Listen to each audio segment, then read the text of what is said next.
जय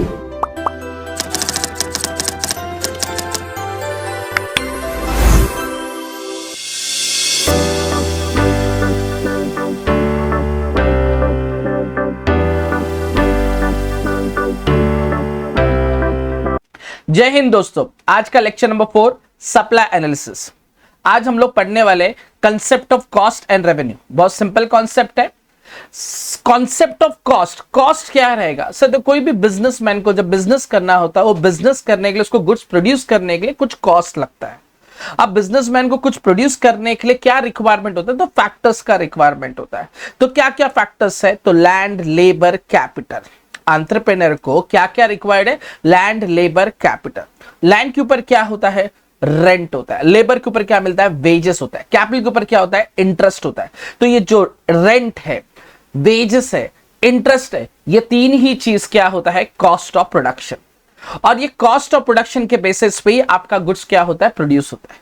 तो आज का हम लोग का जो कॉन्सेप्ट है वही कॉस्ट है। और ये कॉस्ट कौन से तरीके के कॉस्ट होता है? कुछ फिक्स कॉस्ट होता है, कुछ वेरिएबल कॉस्ट होता है। जैसे कि सर मैं ऐसा एग्जांपल लेता हूं। मैंने एक क्लासरूम लिया, उस क्लासरूम में एक भी स्टूडेंट ने एडमिशन नहीं लिया और उस क्लासरूम का रेंट इज 10,000 रुपीज। अगर एक भी स्टूडेंट ने एडमिशन नहीं लिया तो मुझे उसको 10,000 रुपीज रेंट देना पड़ेगा। हाँ सर। एक स्टूडेंट ने एडमिशन अगर लिया तो भी मुझे 10,000 देना पड़ेगा। मुझे 100 स्टूडेंट रहेगा तो भी मुझे 10,000 रेंट देना पड़ेगा। मतलब मेरा आउटपुट 0 रहे तो भी 10,000, 1 रहे तो भी 10,000, 100 रहे तो भी 10,000। तो वो जो कॉस्ट है, जो 10,000 कॉस्ट है, उसको हम लोग बोलते हैं फिक्स्ड कॉस्ट। और अगर एक स्टूडेंट रहेगा तो एक बुक, 100 स्टूडेंट रहेगा तो 100 बुक। मतलब आपका जो कॉस्ट है वो आउटपुट के ऊपर डिपेंडेबल है। ऐसे इसको हम लोग बोलते हैं वेरिएबल कॉस्ट। मतलब आप लोगों ने यहां पे दो कॉस्ट पढ़ा, एक होता है फिक्स कॉस्ट और दूसरा होता है वेरिएबल कॉस्ट। ये कैसे आइडेंटिफाई करने का? फिक्स कॉस्ट कभी भी फिक्स्ड ही रहता है, वो कभी भी चेंज नहीं होता है, आपका आउटपुट बढ़े या कम हो। वेरिएबल कॉस्ट क्या होता है? ऐसा कॉस्ट होता है जो चेंज होता है। आपका आउटपुट बढ़ेगा तो वेरिएबल कॉस्ट भी बढ़ेगा, आपका आउटपुट कम रहेगा तो वेरिएबल कॉस्ट भी क्या होगा? कम होगा। तो ये दो कॉस्ट, जो फिक्स कॉस्ट और वेरिएबल कॉस्ट को मिलाकर हमारा बनता है टोटल कॉस्ट। यही हम लोगों को कॉस्ट इसके अंदर पढ़ना है। इसमें टोटल कॉस्ट क्या है, एवरेज कॉस्ट क्या है और मार्जिनल कॉस्ट क्या है। तो लेट्स सी। देखो हमारे स्क्रीन पे आप देखोगे तो यहां पे लिखा है व्हेन एंटरप्रेन्योर, मिल गया तुमको? When entrepreneur undertake an act of production, उसको प्रोडक्शन करने का है, उसको वेरियस इनपुट का जरूरत है। वेरियस इनपुट क्या रहेगा? Land, labour, capital. लैंड को लोग ने क्या बोला? रॉ मटेरियल बोला, लेबर और कैपिटल। और इसके ऊपर उसको कुछ पेमेंट करना पड़ेगा। तो वो पेमेंट क्या रहेगा? तो उसको पेमेंट करना पड़ेगा ऑन इनपुट। उस इनपुट को क्या बोलेंगे हम लोग? Cost of production. याद रखना एक चीज बहुत बहुत इंपॉर्टेंट है इसके अंदर, ये वाला जो एग्जाम में पूछ सकते हैं, expenditure incur on this input is called as क्या रहेगा? Cost of production. ये गिव इकोनॉमिक टर्म्स में पूछेंगे। ओके क्या बोलेंगे? Expenditure incur on this input. Okay कौन सा this input? Land, labour, capital को, उसी को हम लोग क्या बोलते हैं? Cost of production. ये गिव इकोनॉमिक टर्म्स में पूछ सकते हैं। अब ये कॉस्ट ऑफ प्रोडक्शन में तीन ऐसे चीजें, तीन कॉस्ट है, एक टोटल कॉस्ट, एवरेज कॉस्ट और मार्जिनल कॉस्ट। ठीक है, लेकिन हम लोग सबसे पहले टोटल कॉस्ट पढ़ेंगे। टोटल कॉस्ट बोलते सब कॉस्ट। मतलब मैंने क्लासेस चालू किया, उस क्लासेस के अंदर 10,000 रुपए रेंट है। हाँ सर। उसके अंदर इलेक्ट्रिसिटी बिल रहेगा, उसमें बुक्स रहेगा, टीचर्स के कॉस्ट रहेंगे, वो सब कौन से रहेंगे? Variable cost. और रेंट क्या रहेगा? फिक्स कॉस्ट रहेगा। तो इसमें दो कॉस्ट हो गया, एक फिक्स कॉस्ट हो गया और दूसरा कौन सा हो गया? Variable cost. तो देखो यहां पे दोनों कॉस्ट मिलकर क्या बन गया? Total cost. तो देखो टोटल कॉस्ट क्या है? टोटल कॉस्ट एक्सपेंडिचर इनकर bye the firm on the factors of production required for the production of goods and services। क्या लिखा? एक्सपेंडिचर इनकर by the firm। एक्सपेंडिचर किसको करना है? फर्म को करना है। किसके ऊपर करना है? On factors of production. ठीक है। और producing what? Goods and services. इस sum of total fix cost and total variable cost में, मतलब टोटल फिक्स कॉस्ट और टोटल वेरिएबल कॉस्ट दोनों जब कॉस्ट मिलेगा तब जाके हमारा क्या बनेगा? टोटल कॉस्ट बनेगा। ओके अपन एक एग्जाम्पल लेते हैं। चलो मैं एक एग्जाम्पल लेता हूं। समझो मेरा यहां मैंने ऐसा लिखा यहां पे आउटपुट। ठीक है, मैंने ऐसा बोला आउटपुट मेरा 0 है।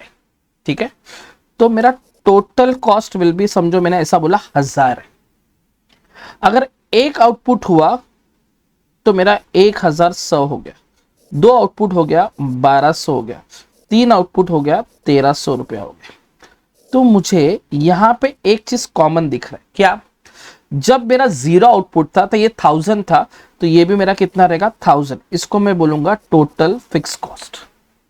जब 1 रहेगा तो भी मेरा कितना रहेगा 1000, जब 2 रहेगा तो भी मेरा कितना रहेगा 1000, जब मेरा 3 रहेगा तो भी मेरा कितना रहेगा 1000। तो मेरा जो कॉस्ट है ना, total cost, total fix cost क्या है मेरा, सेम ही है। ऐसा आउटपुट में क्या हो रहा है, चेंज हो रहा है। एक और एक चीज इसी के अंदर ऐड कर देता हूं मैं, यहां पे मैंने बोला टोटल वेरिएबल कॉस्ट। अब टोटल वेरिएबल कॉस्ट यहां पे कितना रहेगा, 0 रहेगा, यहां पे कितना रहेगा 100 रहेगा, यहां पे कितना रहेगा 200 रहेगा, यहां पे कितना रहेगा 300 रहेगा। आप बोलेंगे सर ये कैसा है 100 200? देखो ना, यहां पर मैंने बोला इन दोनों को जब ऐड करेंगे तब जाके ये बन जाएगा total fix cost plus total variable cost का कितना हो जाएगा। तो 1000 रहेगा, ये 0 रहेगा, ये 1100 है, ये 1000 है, तो ये कितना रहेगा 100 रहेगा, राइट।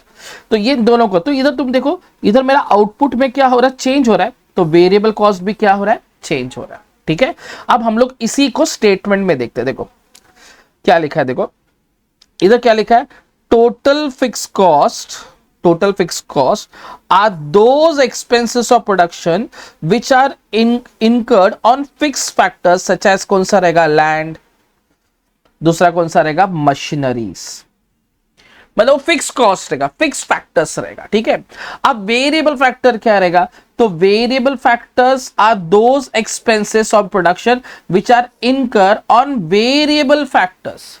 वो कौन सा है, फिक्स फैक्टर, ये कौन सा है, वेरिएबल फैक्टर। अब वेरिएबल फैक्टर में क्या क्या आएगा, लेबर होगा, दूसरा रॉ मटेरियल रहेगा, पावर रहेगा, फ्यूल रहेगा, एक्सेट्रा। जैसे कि मैंने बोला टीचर आके पढ़ा के जा रहा है, तो ये कौन सा हो गया, वेरिएबल। जितना टाइम लेक्चर रहेगा उतना इलेक्ट्रिसिटी यूज हो रहा है, ये क्या हो गया, वेरिएबल। समझा ना।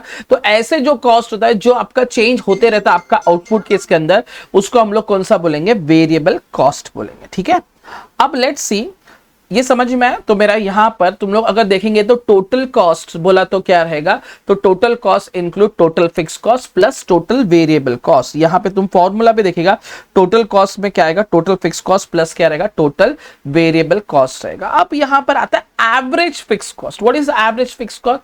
Sir average fix cost is a cost per unit. आपका जो एक्सपेंडिचर होता है उसका पर यूनिट जो रहेगा उसको हम लोग क्या बोलेंगे, एवरेज कॉस्ट बोलेंगे। देखो क्या लिखा है, average cost refers to a cost of production per unit, per unit. Okay, वो कैसे निकालेंगे, तो आपका फॉर्मूला दिया है, average cost is equal to क्या लेगा, टोटल कॉस्ट अपॉन क्वांटिटी। तो आपका क्या निकलेगा, पर यूनिट निकलेगा। अपन एग्जांपल लेते हैं इसी के अंदर। मैं ऐसा बोलता हूं, फॉर एग्जांपल एवरेज कॉस्ट निकालने का है, ठीक है, एट क्या बोला उसने, थर्ड यूनिट। तो मुझे फॉर्मूला क्या बोला अपना, ए सी इज इक्वल टू क्या बोला, टी सी अपॉन क्यू। आपका थर्ड यूनिट में टोटल कॉस्ट कितना था, मैं बोलू 1300 था। ओके, 1300 था, डिवाइड बाय कितना रहेगा, 3 रहेगा। तो इधर आंसर कितना आएगा, मेरे ख्याल से, एक मिनट तुमको एक मिनट कैलकुलेटर पे करके देता हूं मैं, एक सेकेंड। अगर मैंने ये 1300 डिवाइड बाय 3 किया तो कितना आएगा, 433.33। मतलब मैंने क्या बोला, अपन average cost refers to cost of production per unit. एक यूनिट से कितना उसका एक्चुअल में कॉस्ट है, तो एक यूनिट उसको बनाने के लिए कितना लगा, 433 रुपया लग रहा है। समझ में आया क्या? तो ये तुम्हारा क्या रहेगा, देखो यहां पे भी दिया है, एक एग्जांपल दिया, total cost of production 40 unit बनाने के लिए उसको 800 रुपया लग रहा है। तो मतलब यहां पे कितना हो गया, 800 डिवाइड बाय 40, मतलब आपका कितना हो गया, 20 पर यूनिट हो गया। ठीक है, तो इसमें क्या क्या याद रखने का है, तो मैं तुमको लास्ट में तो बताने वाला हूं इसके अंदर क्या क्या तुम लोगों को याद रखने का है। ठीक है, ओके, ये सब चीज तो ठीक हो गया ना, ये वाला क्लियर है। अच्छा, अब इसी के अंदर हम लोग आते हैं मार्जिनल कॉस्ट में। सर मार्जिनल कॉस्ट बोला तो क्या होता है, additional to the total cost. देखो total cost is a combination of total fix cost and total variable cost. Average cost is an cost of production per unit, okay, और marginal cost is an addition in total cost, या addition in cost of production.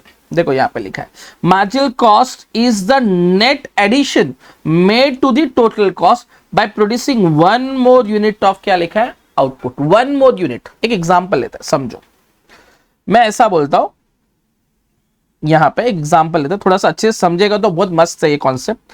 समझो ये output है, ठीक है, ये मैं इधर टोटल कॉस्ट लिख रहा है, ठीक है, ये 0 था तब ये 1000 था, ये 1 था तो ये कितना हो गया 1100 है, ये 2 रहेगा तो ये कितना है, मैं ऐसा बोलता हूं 1300 है, ठीक है। अब ये लोग ने क्या ढूंढने के लिए बोला, मार्जिनल कॉस्ट ढूंढने के लिए बोला। मार्जिनल कॉस्ट कौन से यूनिट ढूंढने के लिए बोला है लोग ने, मार्जिनल कॉस्ट लोग ने सेकेंड यूनिट ढूंढने के लिए बोला। अब इसका फॉर्मूला क्या है, तो मैं तुमको एक एग्जांपल बताऊं, आप लोग ने ऐसा लिखा रहेगा ना, MUN is equal to TUN minus TUN minus 1, ऐसा किया रहेगा आपने, बराबर। तो यहां पर U की जगह पे क्या लिखो, C लिखो, मतलब MCN is equal to TCN minus TCN minus 1। मतलब यहां पर आपका क्या रहेगा, समझो उसने MC2 ढूंढने बोला, बराबर, MC2 ढूंढने बोला, मतलब यहां पे क्या रहेगा TC2 माइनस TC2 माइनस 1, तो मतलब ये TC2 माइनस TC1, TC2 कितना है 1300, ये कितना है 1100, कितना है 1100, बराबर। तो इधर आंसर कितना आएगा, अरे आपके पीछे दिख रहा है ना, यहां पे कितना आंसर आएगा 200, ये 200 आंसर आएगा। वापस एक बार लिखा है, देखो क्या लिखा है, net addition to the total cost, okay. अच्छा, तो ये लोग ने एग्जांपल दिया है कि अगर 4 यूनिट था, ओके, यहां पे लिखा है देखो MCN इज इक्वल टू क्या लिखा, TCN माइनस TCN माइनस 1। वो लोग ने क्या बोला, प्रीवियस टोटल कॉस्ट चौथे यूनिट पे कितना था 200, और अभी के टाइम में पांचवें यूनिट में कितना है 250, तो उसमें चेंजेस कितना है 50, तो यहाँ पे 50 लिख दिया। समझ में आया। वो लोग ने ऐसे क्वेश्चन दिया है, total cost on 4th unit is 200, total cost on 5th unit is 250, तो इनमें चेंज कितना हुआ है, तो that is your 50, that will be your MC5 marginal cost. समझ में आया क्या। तो ये आपका पूरा का पूरा कॉन्सेप्ट है। मैं वापस एक बार बता दो, रिवाइज करो, थोड़ा समझ के लो। कॉस्ट, कॉस्ट क्या रहेगा, एंटरप्रेन्योर, एंटरप्रेन्योर को क्या करने का, गुड्स प्रोड्यूस करना। गुड्स प्रोड्यूस करने के लिए क्या चाहिए, कॉस्ट चाहिए। कॉस्ट क्या रहेगा, उसको फैक्टर्स रिक्वायर्ड। फैक्टर्स दो तरह का होता है, फिक्स फैक्टर होता है, वेरिएबल फैक्टर होता है। बट फैक्टर्स क्या होता है, लैंड, लेबर, कैपिटल होता है। लैंड के ऊपर क्या मिलता है, रेंट मिलता है। लेबर के ऊपर क्या मिलता है, वेजेस मिलता है। कैपिटल के ऊपर क्या मिलता है, एंटरप्रेन्योर मिलता है। ये सब खर्चा जो होता है गुड्स प्रोड्यूस करने के लिए लगता है, उसको हम लोग बोलते हैं कॉस्ट ऑफ प्रोडक्शन। और total cost, it include total fix cost and total variable cost. Total fix cost में क्या रहेगा, फिक्स फैक्टर रहेगा। फिक्स फैक्टर क्या रहेगा, लैंड रहेगा, मशीनरी रहेगा। टोटल वेरिएबल कॉस्ट में क्या रहेगा, वेरिएबल रहेगा, बट वेरिएबल क्या, वेरिएबल फैक्टर्स रहेगा। दैट इज कौन सा रहेगा, लेबर रहेगा, लेबर रहेगा, फ्यूल रहेगा, इलेक्ट्रिसिटी रहेगा। ठीक है। टोटल कॉस्ट का फॉर्मूला क्या है, TC is equal to TFC plus TVC। ठीक है। उसके बाद average cost, what is average cost, average cost is your average cost is your cost of production per unit, या मैं बोलूंगा total cost per unit. Okay, is your average cost का formula क्या रहेगा, AC इज इक्वल टू क्या रहेगा, TC upon Q रहेगा, या टोटल TQ भी लिखा चलेगा। और marginal cost is what, is your addition in total cost. Okay, addition in total cost, उसको हम लोग क्या बोलेंगे, मार्जिनल कॉस्ट। उसका फॉर्मूला क्या लिखेंगे, MCN equal to TCN minus TCN minus 1। Okay, hope so ये आपको ये समझ में आ गया रहेगा। ठीक है। अब आते हैं हम लोग रेवेन्यू के अंदर। अब ये रेवेन्यू क्या, तो ये रेवेन्यू भी कुछ ज्यादा डिफिकल्ट नहीं है, एकदम सिंपल है। रेवेन्यू बोला तो सिंपल होता है सेल्स। एक बिजनेसमैन ने कितना सेल किया। अब उन्हें एक एग्जांपल लेते हैं, पूरा का पूरा कॉन्सेप्ट करते हैं, फिर बाद में आगे जाते हैं। फॉर एग्जांपल, मेरा वड़ा पाव का बिजनेस है, मैंने 10 वड़ा पाव बेचा, एक वड़ा पाव 10 रुपए का है, तो मैंने 10 वड़ा पाव बेचा, एक वड़ा पाव 10 रुपए का रहेगा, तो मैंने कितना कमाया, तो मैंने 100 रुपए कमाया। तो 100 रुपए इज माई सेल, 100 रुपए इज माई रेवेन्यू। तो ये रेवेन्यू मेरे को कैसे आया, टोटल रेवेन्यू कैसे आया, तो सिंपल, 10 रुपए का वड़ा पाव था, 10 क्वांटिटी मैंने बेचा ना, तो price into quantity is your my total revenue. Okay एकदम सिंपल है ये वाला। तो लेट्स सी ये क्या होता है एग्जैक्टली, एकदम सिंपल ऐसे ही याद करने का।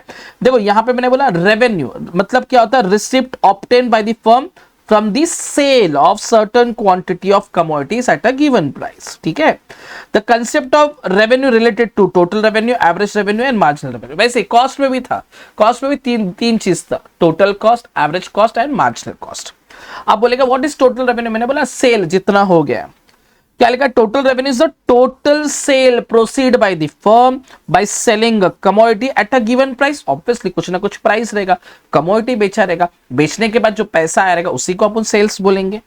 तो उसको कैसे वो लोग ने किया, total revenue is equal to क्या लिखा, price into quantity. 10 vada pav 10 रुपए का 100 रुपए का मैं, ये लोग ने बोला कि फर्म ने ना 15 यूनिट सेल किया, मतलब 15 यूनिट सेल किया, उसका प्राइस कितना था 200 रुपए। तो यहाँ पे सेम प्राइस इंटू क्या रहेगा, quantity is equal to total revenue लिखा है ना, यहाँ पे 200 रहेगा इंटू क्या रहेगा 15, तो आपका आंसर कितना है 3000 रुपया है। अंडरस्टूड, ये आपका क्या हो गया टोटल रेवेन्यू। वैसे ही एवरेज रेवेन्यू, अब ये एवरेज रेवेन्यू क्या रहेगा, मैंने बोला ना टोटल सेल का पर यूनिट। वापस देखो यहां पे लिखा average revenue is your revenue का per unit of output sold, वही टोटल सेल का, टोटल रेवेन्यू का पर यूनिट। अब सिंपल इसका फॉर्मूला क्या रहेगा, average revenue is equal to क्या लिखा है, टोटल रेवेन्यू अपॉन क्वांटिटी, जो बाजू में लिखा हुआ है। बराबर, मैं ऐसा बोला 100 रुपए मैंने कमाया, बराबर, कितना क्वांटिटी बेचा, 10 क्वांटिटी बेचा, मतलब मैंने कितने का प्राइस रहेगा 10 रुपए रहेगा। सिंपल, 100 रुपए कमाया, 10 वड़ा पाव बेचा, 10 रुपए में मैंने कमाया कितना 100 रुपए ना। तो अब ये लोग क्या बोलते हैं, आपका रेवेन्यू कितना था 100 रुपया, आपने क्वांटिटी कितना बेचा 10 बेचा, तो कितना आंसर आया 10 रुपया। समझ में आया। तो ये लोग ने एग्जांपल भी दिया है, ये लोग ने बोला कि आपने टोटल रेवेन्यू कितना यूनिट बेचा, 15 यूनिट बेचकर कितना कमाया 3000 रुपए कमाया, एग्जांपल। तो इससे टोटल रेवेन्यू कितना हो गया 3000 हो गया, और ये क्वांटिटी कितना बेचा 15, तो आपका एक क्वांटिटी कितना हो गया 2000 नहीं 200 रुपया। समझ में। Same marginal revenue, marginal revenue भी कुछ ज्यादा नहीं है, net addition to the total revenue, net addition to the total revenue, उसी को हम लोग क्या बोलेंगे मार्जिनल रेवेन्यू। वो लोग ने एग्जांपल दिया है।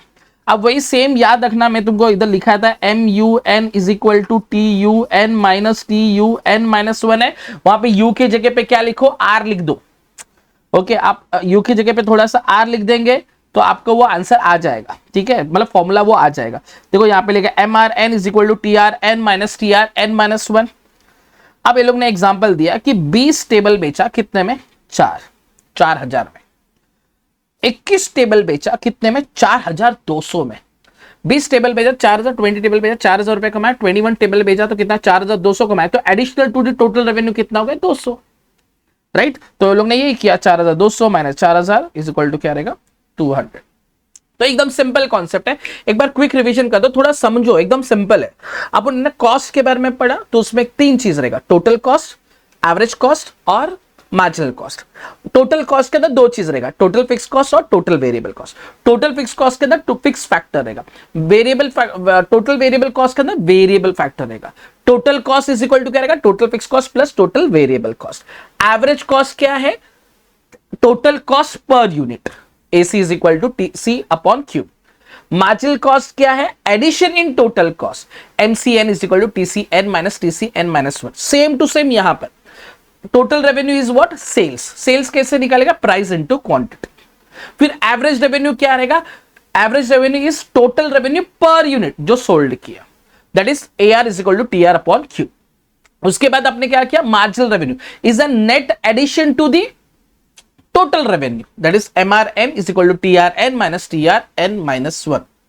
तो यही कॉन्सेप्ट है, इसके ऊपर ज्यादा तुमको डिस्टिंग्विश बिटवीन पूछेंगे, मे बी चांसेस इसमें क्वेश्चन नंबर 5 का भी क्वेश्चन आ सकता है। होप सो आपको समझ में आएगा what is revenue and what is concept of SYJC Maharashtra board का। ओके, होप सो सबको समझा रहेगा। थैंक यू, जय हिंद।